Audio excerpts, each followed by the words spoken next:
32 எம்எல்ஏக்கள் அதிமுக சேர்ந்திருந்தா இந்த அமைச்சரவையிலே அவங்க பங்கெடுத்திருப்பாங்க. 32 பேர் வரல. நீங்க சபாநாயகர்கிட்ட கொடுத்த இவர்களை டிஸ்குவாலிஃபைட் பண்ணணுங்கிற மனுக்கள் நிலுவையில் இருக்கு. இந்த நேரத்துல தாவேக்கா அவர்களை அமைச்சரவையில சேர்த்தா ஜனநாயக படுகொலை, அவங்களை அமைச்சரவையில சேர்க்கல. அப்ப அதான் நான் சொல்றேன், எல்லாமே ஜனநாயக படுகொலை தான் இப்ப நடந்திருக்கிறதும். ஆனா சட்டத்தின் துணை கொண்டு நடத்தப்பட்டிருக்கிற ஜனநாயக படுகொலைங்கிற இன்னொரு மனு கொடுத்தாரு டிஸ்குவாலிஃபைட். நீங்க அந்த டிஸ்குவாலிஃபைடுக்கு இன்னும் நடவடிக்கை எடுக்கல. ஆனா அதற்கு பின்பாக கொடுத்த இந்த நாங்க ராஜினாமா பண்றோங்கிற மனுவை ஏற்கிறீங்க, அது சட்டப்படி தவறு. நீங்க ரெண்டு இருக்கு, ஒன்று சட்டத்தின்படியான இது, இன்னொன்று உளச்சான்றின்படியான நடவடிக்கை. அந்த உளச்சான்றின்படியான நடவடிக்கையில தவறுங்க, ரொம்ப தவறு, கண்டிச்சிட்டோம். சரி, இதை போய் நீங்க ஆளுநர்கிட்ட சொல்றீங்கன்னு சொல்லுங்க. நாங்க கொடுத்த டிஸ்குவாலிஃபைடு மனுவை திரும்ப பெற்றுக்கிறோம்னு சொல்லிட்டீங்களே, அப்ப அந்த இடத்துல எந்த இடத்துல சபாநாயகருடைய தவறை நிறுவுவீங்க? அப்ப நான் இதுல எல்லா இடத்துலயுமே ஏதோ ஒரு வகையில சட்ட ரீதியாக தாவேக்காவுக்கு ஒரு பாதுகாப்பு இருக்குன்னு நான் பாருங்க. பாஜக எப்படி அதை ஏன் பெண்டிங்ல வைக்கிறாங்கன்னா, அடுத்த 6 மாதங்கள் பார்ப்பாங்க பிஎம் ஸ்ரீ திட்டத்தில் அவருடைய நிலைப்பாடு என்ன, மும்மொழி கொள்கை விவகாரத்துல இந்த அரசு எப்படி செயல்பட போகுது. பாஜகவை திமுக எதிரியாக எப்படி பார்த்ததுன்னா, ஆட்சி நிர்வாகத்தில் இருக்கிற பாஜகவை பார்த்தது. விஜய் பார்க்கிற பாஜக யாரு? கொள்கை எதிரி பாஜக, அவ்வளவுதான். பாஜக அரசு இல்ல. ஏன் அமித்ஷாவை சந்திக்கலைங்க? நீ போனாரே நிர்மலா சீதாராமன் அவர்களை சந்திக்க முடியுது, மோடி அவர்களை சந்திக்க முடியுது, அரசியல் சாணக்கியன்னு சொல்லுவோம் உள்துறை அமைச்சர், அவரை ஏன் சந்திக்க முடியல? சிபிஐ விசாரணை அப்படிங்கக்கூடிய அந்த வளையம் இருக்கிறதுனால அமித்ஷா சந்திக்கலைங்கிற.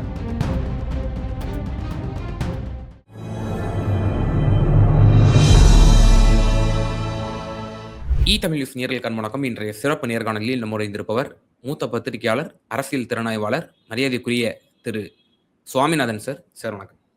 வணக்கம் சார்.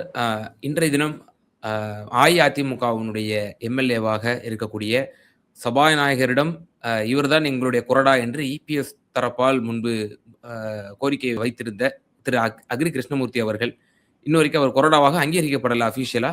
பட் ஆனால் அவர் ஒரு அஇஅதிமுக எம்எல்ஏ. அவர் இன்று கவர்னரை சந்தித்து ஒரு கோரிக்கையை முன் வச்சிருக்கிறாரு. ஆர்டிகல் 167 அதன்படி நீங்க நடவடிக்கை எடுக்குமாறும் அவர் கோரிக்கை விடுத்திருக்கிறார். இது குதிரை பேர ஆட்சியாக இந்த அரசு இருந்து கொண்டிருக்கிறது என்கிற அடிப்படையில் இதனுடைய இந்த கோரிக்கையினுடைய பின்னணி நம்ம எப்படி பார்க்கறது? இதற்கு முன்னாடி ராஜ்யசபா எம்பியா இருக்கக்கூடிய திரு இன்பதுரை அவர்களும் ஒரு கோரிக்கையை பொதுவெளியிலேயே வச்சிருந்தாரு.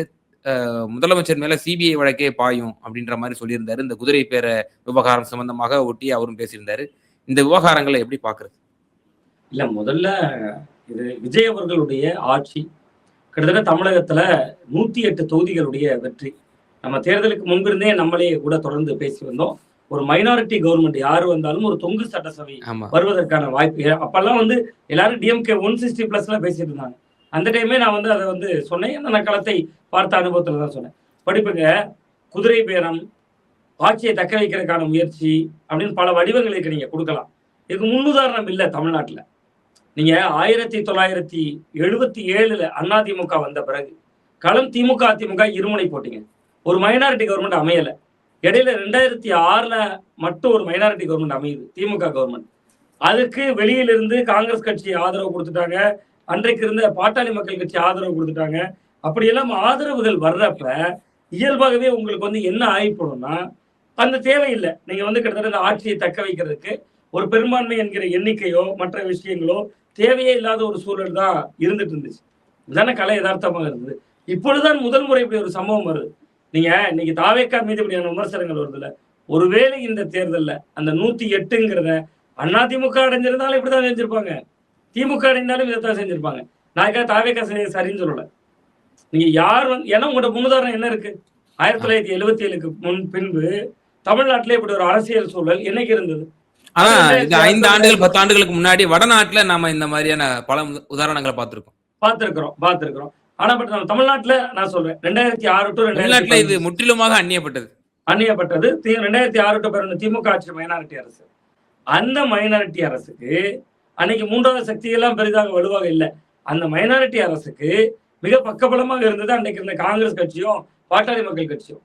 அப்ப இயல்பாகவே அவர்கள் வெளியிருந்து ஆதரவு கொடுக்குறாங்க. இங்க அப்படி இல்லை. நீங்க உள்ளுக்குள்ள சில பேர் சேர்ந்திருக்காங்க, எதிர்க்கிறாங்க. இது போன்ற விஷயங்கள் இருக்கு. ஒன்று.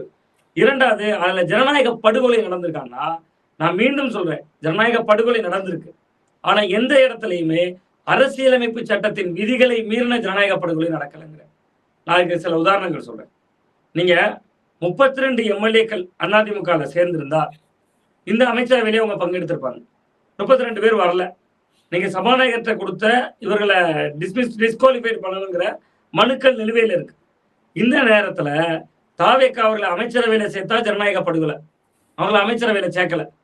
அப்ப அதான் நான் சொல்றேன், எல்லாமே ஜனநாயக படுகொலை தான் இப்ப நடந்திருக்கிறதும்.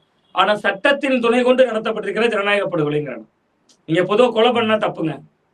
இன்னைக்கு மாத்திருச்சு சட்டம், பிஎன்எஸ் நினைக்கிறேன், பாரத் நியாய சங்கீதா. முன்னாடி ஐபிசி, நானும் அடிப்படையில் சட்டம் படித்தோம், ஐபிசியில சொல்லுவோம் 302 மர்டர் கேஸ் அப்படிம்போம். நீங்க கொலை பண்ணா ஜெயிலு. ஆனா நீதிமன்ற உத்தரவோட நீதிபதியோட சேர்ந்து பண்ற கொலைக்கு பேர் கருணை கொலை. இந்த குழந்தைய வச்சு பார்க்க முடியல, இவ்வளவு டிஃபிகல்ட்டி இருக்கு, உடம்புல இவ்வளவு பிரச்சனைகள் இருக்கு, அந்த கொலையை சட்டம் அங்கீகரிக்குது. நீதிபதி உத்தரவோட அது கருணை கொலை நடக்குது. அப்ப சட்டம் ஒரு கொலைக்கு தண்டனையும் கொடுக்குது, இன்னொரு கொலையை மன்னிக்கவும் செய்தில்ல, ஒரு கொலையை ஊக்குவிக்கவும் செய்தில்ல. ஊக்குவித்தல் நான் சொல்லல அந்த வார்த்தையை. இன்னொரு கொலையை ஒரு நியாயம் சேர்க்குது இல்ல, அது கருணை கொலைங்கிறத நீங்க எடுத்தீங்கன்னா நியாயம் சேர்க்குது இல்ல. சரி, தூக்கு மேடைக்கு ஒருத்தன் போறான், உச்ச நீதிமன்ற நீதிபதிக்கு ஒரு தண்டனை கொடுக்கிறார், குடியரசுத் தலைவருக்கு கருணை மனு அனுப்ப முடியுது. அப்ப சட்டம் நம்மளுடைய நாட்டில் இருக்கக்கூடிய மிகப்பெரிய ஆயுதம் சட்டம்.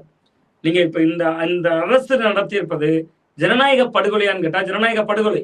ஆனா இது எந்த இடத்துலயுமே, இப்ப நீங்க சொன்னீங்க அரசியலமைப்பு சட்டத்தின் 167வது பிரிவுபடி நடவடிக்கை எடுங்க. 167வது பிரிவுபடி நடவடிக்கை எடுக்கிற குற்றத்தை நிரூபிங்க. நான் 3 கேள்விகள் எழுப்புறேன். நான் 2 கோணமும் சொல்றேன். ஒன்று இது ஜனநாயக படுகொலை, இன்னொன்று சட்டத்தால் இதை நீங்க ஜனநாயக படுகொலைன்னு எப்படி ப்ரூவ் பண்ணுவீங்கன்னு நான் கேள்வி கேட்கிறேன்.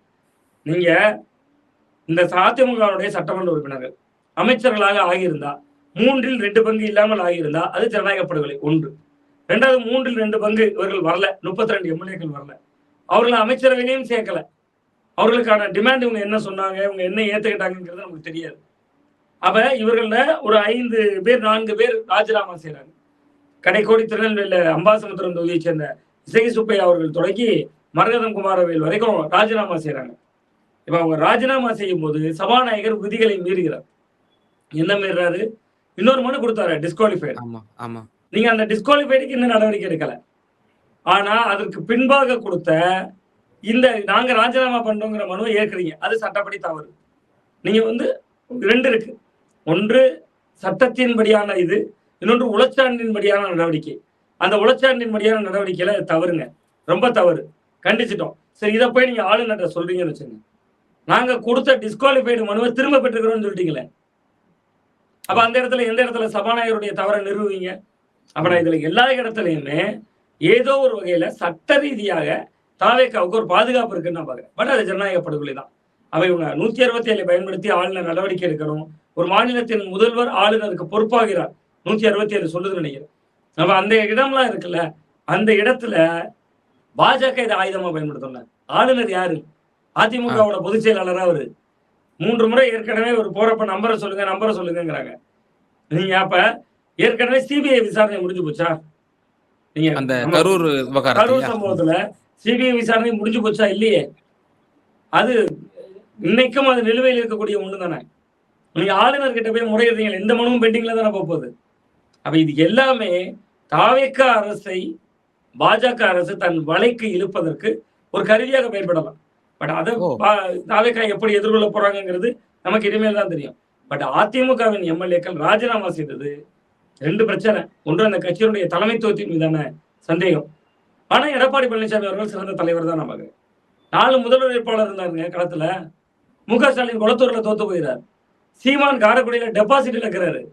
2 முதல்வர் வேட்பாளர் தானே ஜெயிக்கிறாங்க. ஒண்ணு எடப்பாடியில 95,000 ஓட்டுக்கு மேல தேசத்துல ஜெயிக்கிறார். 98,000 அவர் தான் தமிழ்நாட்டிலே அதிகமான வாக்கு வித்தியாசத்துல வெற்றி பெற்றவர் அவர் தான். அப்படி தலைமைத்துவம் இல்லைங்க.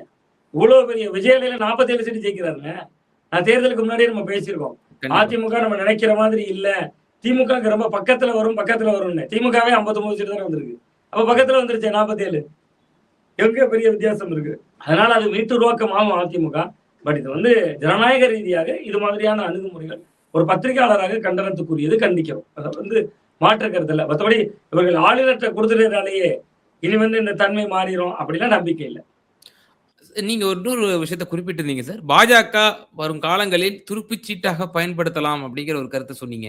இப்ப ஏற்கனவே டிடிவி தினகரன் ஆதரவு எம்எல்ஏ காமராசர் அவர்களுடைய அந்த பெட்டிஷனுமே ஆட்சி அமைப்பதற்கு முன்னதாகவே அது போயிடுச்சு ஆல்ரெடி. அவருக்கு அதை கையில வச்சுக்கிட்டு தான் அவர் ஆட்சி அமைப்பதற்கான ஒரு அலோவு கொடுத்தாரு. ஆட்சி அவர் தான் பதவி பிரமாணம் செஞ்சு வச்சாரு. கூடுதலான இன்னொரு பெட்டிஷனும் இப்போ ஆளுநர்கிட்ட போயிருக்கு. இந்த 2 பெட்டிஷனும் இப்போ ஆளுநரும் மத்திய அரசினுடைய அவருடைய பிரதிநிதி தான் அப்படின்னு தான் நம்ம எடுத்துக்கிறோம். அப்போ இதை இப்போ துருப்புச்சீட்டாக பாரதிய ஜனதா வரும் காலங்களில் பயன்படுத்துமா? ஏனென்றால் இவர்கள் காங்கிரஸ் தயவோடு ஆட்சியில் இருந்து கொண்டிருக்கிறார்கள் என்பது குறிப்பிடத்தக்கது. ஆமா, நிச்சயமாங்க. உங்களுக்கு திராவிட முன்னேற்ற கழகத்துக்கு மேல என்ன பிரச்சனை? பாஜக வாய்க்கால் சண்டையா? 2 பேருக்கு வரப்பு சண்டையா? ஒண்ணும் கிடையாது. நீங்க காங்கிரஸால அதிகம் பாதிக்கப்பட்ட கட்சியே திமுக தாங்க. 2G ஊழல் யாரால வந்த வழக்குகள்? யாரு? கனிமொழி அவர்கள், ஆராசாலாம் ஜெயிலுக்கு போனாங்கன்னா காரணம் எந்த கட்சியாக இருந்தது? அறிவாலயத்துல கீழே பேச்சுவார்த்தை, மேல ரைடு, கூட்டணியில 63 சீட்டு வாங்கினாங்க. 2011 திமுக எதிர்கட்சியா கூட வரலன்னா காரணம் யாரு? காங்கிரஸ் கட்சி. கலைஞர் அன்னைக்கு சொன்னாரு, கூடா நட்பு கேடாய் முடியும்னாரு. இன்னைக்கு அந்த நட்பை அவர்கள் திரும்பியும் கூட்டியதுனாலதான் கேடா முடிஞ்சிருக்கு. அப்ப அதனாலதான் திமுகவை வந்து கிட்டத்தட்ட பந்தாடியது பாஜக. இப்ப அதே மாதிரியான ஒரு சூழல் வந்திருக்கு. அப்ப நீங்க காங்கிரஸை சேர்த்திருக்கீங்க. சனாதன எதிர்ப்புல ரொம்ப தீவிரமா இருக்கக்கூடியவர் திருமாவளவன் அவர்கள், அவரை அமைச்சரவையில பிரதிநிதித்துவம் கொடுத்திருக்கீங்க. காங்கிரஸை மட்டும் பார்க்க மாட்டாங்க. இன்னைக்கு அகில இந்திய அளவுல பாஜக எதிர்ப்புல ரொம்ப தீவிரமாக இருக்கக்கூடிய பிராந்திய கட்சிகள்ல முக்கியமானது விடுதலை சிறுத்தைகள். சனாதன எதிர்ப்பு அவர் பேசுவாரு. அப்ப அப்படி இருக்கக்கூடிய திருமாவளவனுடைய விசிகாக்கு அதிகாரத்தில் பங்கு வந்திருக்கு. இடதுசாரிகள் உங்க அரசுக்கு நிபந்தனை இல்லாம ஆதரவு கொடுக்குறாங்க. இவ்வளவு போதும் பாஜக குறிவிக்க. நம்ம சிபிஐ விசாரணைங்கிற ஒரு மனு, அந்த தொடர்பான விஷயங்கள் பெண்டிங்ல இருக்கு. நம்ம என்ன சொல்ல விரும்புறோம்னா, பாஜக எப்படி அதை வந்து ஏன் பெண்டிங்ல வைக்கிறாங்கன்னா, அடுத்த 6 மாதங்கள் பார்ப்பாங்க. PM ஸ்ரீ திட்டத்தில் அவருடைய நிலைப்பாடு என்ன, மும்மொழி கொள்கை விவகாரத்தில் இந்த அரசு எப்படி செயல்பட போகுது. இப்போதைக்கு நீங்க ரொம்ப வீரியமாக பாஜகவை எதிர்த்தது திமுக, அதை அகற்றியாச்சு. இப்ப அதை விட கொஞ்சம் சுமாரான எதிரி வந்திருக்காரு. பாஜக எதிர்ப்ப அவர் பெருசா பேசல, கொள்கை எதிரின்னு தான் வைத்திருக்கிறார். நீங்க ரொம்ப நுட்பமான ஒரு இடம் புரிஞ்சுக்கணும். பாஜகவை திமுக எதிரியாக எப்படி பார்த்ததுன்னா, ஆட்சி நிர்வாகத்தில் இருக்கிற பாஜகவை பார்த்தது. விஜய் பார்க்கிற பாஜக யாரு? கொள்கை எதிரி பாஜக, அவ்வளவுதான். பாஜக அரசு இல்ல. 2க்கு வித்தியாசம் இருக்கு. நீங்க திமுகவினுடைய பாஜக எதிர்ப்பு என்பது மத்தியில இருக்கக்கூடிய பாஜக கொண்டு வரக்கூடிய திட்டங்கள் எல்லாத்தையும் எதிர்க்கக்கூடியது, தமிழர்களுக்கு விரோதமாக இருந்தா. பட் விஜய் அவர்களுடைய பாஜக எதிர்ப்பு என்பது கொள்கை எதிரி பாஜக, பாஜக அரசு இல்ல. நீங்க அன்னைக்கு அந்த அறிக்கையை பார்த்திருப்பீங்க, PM பார்த்து அன்னைக்கு உள்ள அறிக்கையை பார்த்திருப்பீங்க. ஒன்றிய மத்திய அரசுன்னு கொடுத்தாங்க. அவ கிட்டத்தட்ட அது வந்து ஒரு நார்மலைஸ் ஆகுறாங்க. சோ அப்ப அவர்களுக்கும் நீங்க என்ன கேட்டா, திமுக எதிர்ப்பு அரசியலை விட விஜய் அரசியல் கொஞ்சம் மத்திய அரசோட இணக்கமா போறதாங்க. நிதி வேணும் முதல்ல. இத்தனை 1000 திட்டங்கள் அவர் அறிவிச்சிருக்காரு. மகளிருக்கு 2500 ரூபாய், தாய்மாமன் சீர்திட்டம், தாலிக்கு தங்கம், பட்டு சேலை, எல்லாமே பொருளாதாரத்தோடு தொடர்புடையது. அப்ப கிட்டத்தட்ட அதற்கு மிக முக்கியமா மத்திய அரசோட ஒரு இணக்கமான போக்கு தேவைன்னு நினைக்கிறாங்க. அதை நோக்கி நகர்வார் என்றுதான் நான் பாக்குறேன். பட் பாஜக வெயிட் அண்ட் வாட்ச்பாங்கல்ல, அந்த மாதிரி பார்ப்பாங்க. தேவைப்படுகிற நேரத்துல ஒவ்வொரு திருப்புச்சீட்டா எடுப்பாங்க. பாஜகவினுடைய கொள்கை அதுதான். பாஜக வந்து பெரிய வாஷிங் மிஷின், இப்ப பக்கத்துல சின்ன வாஷிங் மிஷினா தாவேக்கா இருக்குன்னு தான் பாக்குறேன். சோ அப்ப பாலிசி விஷயத்துல எப்படி வந்து என்ன போக்கு கடைபிடிக்கிறாங்க தாவேக்கா?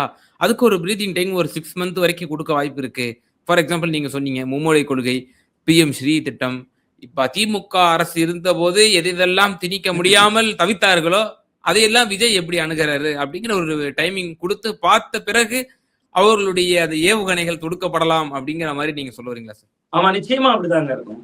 நீங்க பாஜக முதல்ல ரசிக்குமா? இதை காங்கிரஸ் கூட்டணியில் இருக்கிறது. கிட்டத்தட்ட விசிகா போன்ற கட்சிகள் அமைச்சரவை பிரதிநிதித்துவம் வந்துட்டாங்க. பாஜக தமிழ்நாட்டுல துடை தெரியப்பட்டிருக்குங்க, ஒரு சீடு ஜெயிச்சிருக்காங்க. நீங்க மேற்கு யாருமே எதிர்பார்த்திருக்க மாட்டாங்க போஜராஜன் அவர்கள் எல்லாம் எம்எல்ஏ ஆயிருப்பாரு அப்படின்னு. நீங்க மேற்குவங்கம் ஒரு உதாரணத்துக்கு எடுங்களேன், ஒரு சீட்டு ஜெயிச்சாங்க. அடுத்தது 75 மாறுது, ஆட்சிக்கு போறாங்க. அங்க 4ல இருந்தது திரும்பி 1 மாறுது, ரிவர்ஸ்ல போகுது. அப்ப அந்த இடம் வந்து அவங்க யோசிப்பாங்கல்ல, விஜய் வந்துட்டாரு, பெரிய மாஸ் ஆயிருச்சு, அவரு பிஜேபி ஓட்ட வாங்கி. நீங்க அவங்க எந்த இடம் தெரியுமா யோசிப்பாங்க? கன்னியாகுமரி மாவட்டத்துல 5 தொகுதி நின்னாங்க தாமரை. ஓ. ஒண்ணு தமிழ் மாநில காங்கிரஸ் கட்சி, அவங்களும் தாமரை சின்னம்.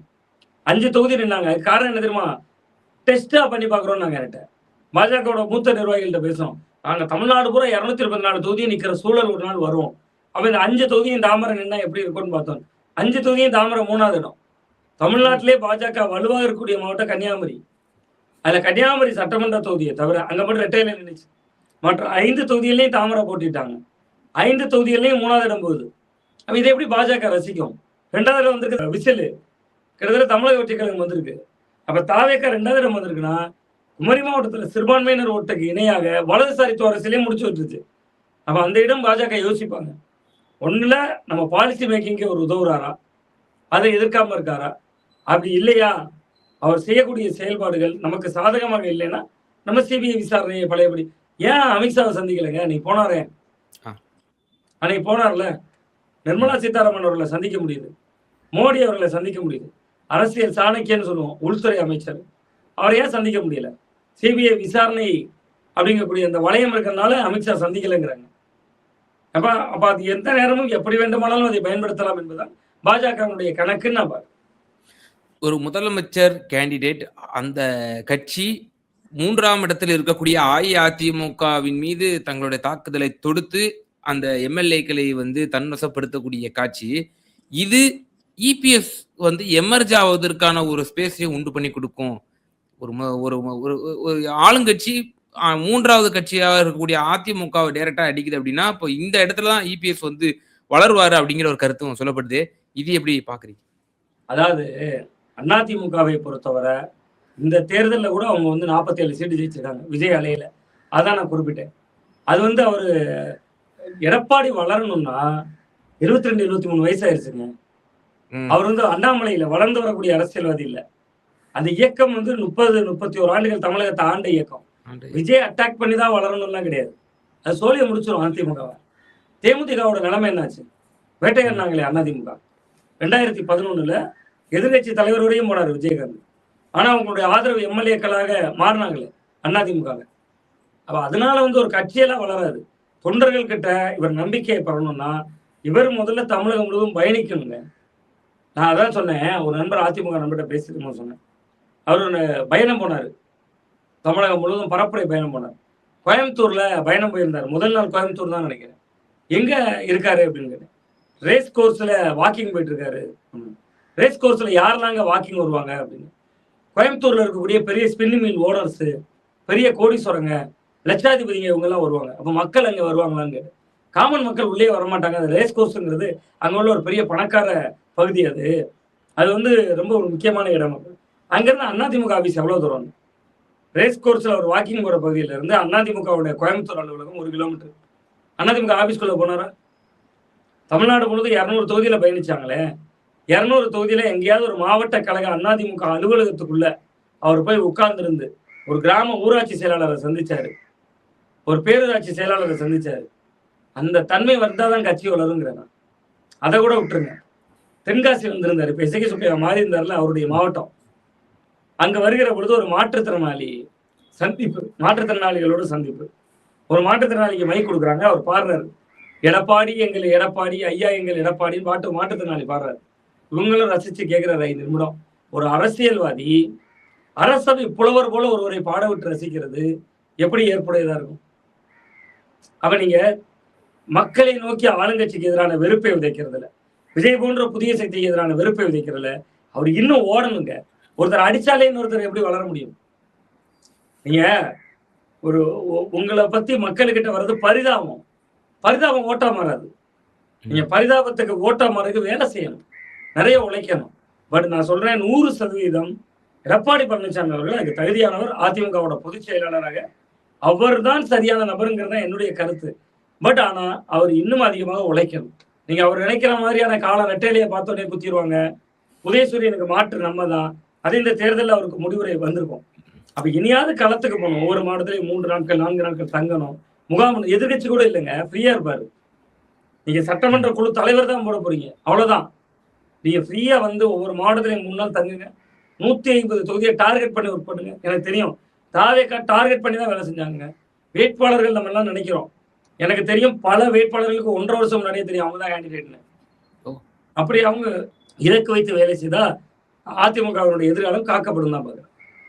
நிச்சயமா சார். பல்வேறு விவகாரங்கள்ல எங்க நேயர்களுக்கு ரொம்ப தெளிவா உங்களுடைய கருத்துக்களை பகிர்ந்தீங்க. மிகுந்த நன்றிகள் சார். ரொம்ப நன்றி.